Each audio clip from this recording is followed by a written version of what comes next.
almost overnight has become one of the richest men in the world. The best customer service is if the customer doesn't need to call you, doesn't need to talk to you.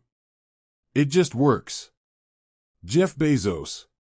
But I think the great thing about humans in general is we're always improving things. And so entrepreneurs and inventors, and if they follow their curiosity and they follow their passions and they figure something out and then they figure out how to make it better and they're never satisfied.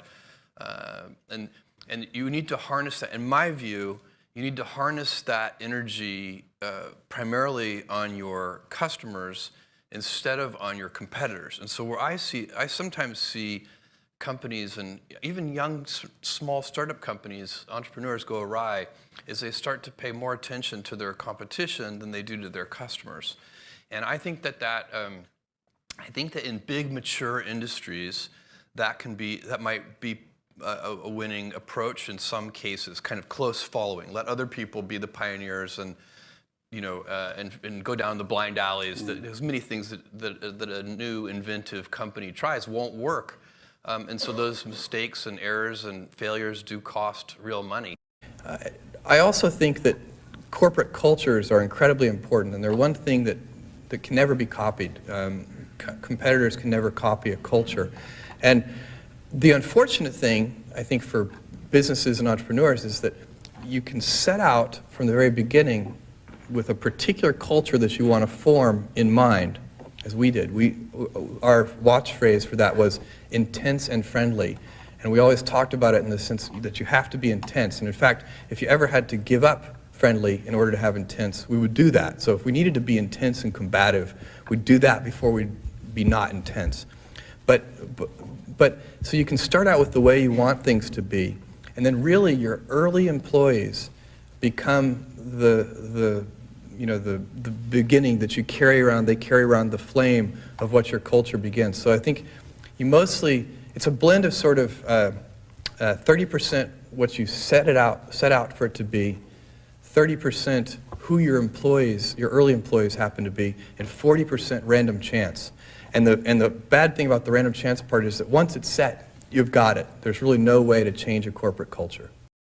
It'll be whatever it's going to be. I'm going to be proud of the things I live my life in such a way that when in a quiet moment of reflection and I'm thinking back on my life, that I have as few regrets as possible. And I don't, what will my legacy be? I have no idea. And the customer is going to be the child. This is so important because the secret sauce of Amazon, where there are several principles at Amazon, but the number one thing that has made us successful by far is obsessive, compulsive focus on the customer as opposed to obsession over the competitor. What really matters is companies that don't continue to experiment, companies that don't embrace failure, they eventually get in a desperate position where the only thing they can do is make a kind of Hail Mary bet at the very end of their corporate existence. Whereas companies that are,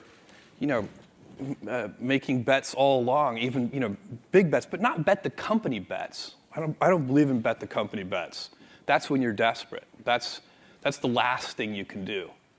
But we should stay tuned. Wander a little bit too. So we have some very specific ideas of what we want to do, but I believe in the power of wandering.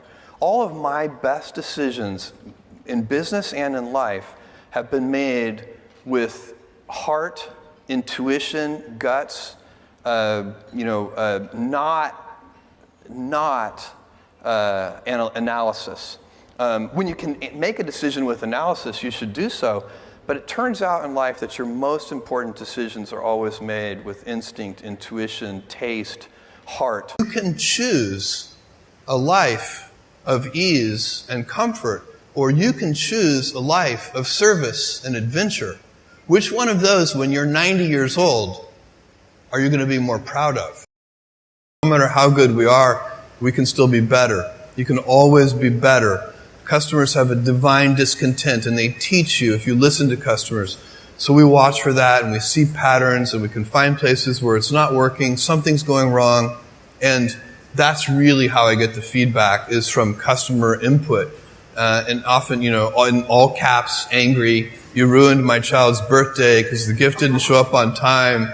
And we take that, and what you really want to do is you take that, it's an anecdote, it's a Thanks single for example. watching. Please like and subscribe.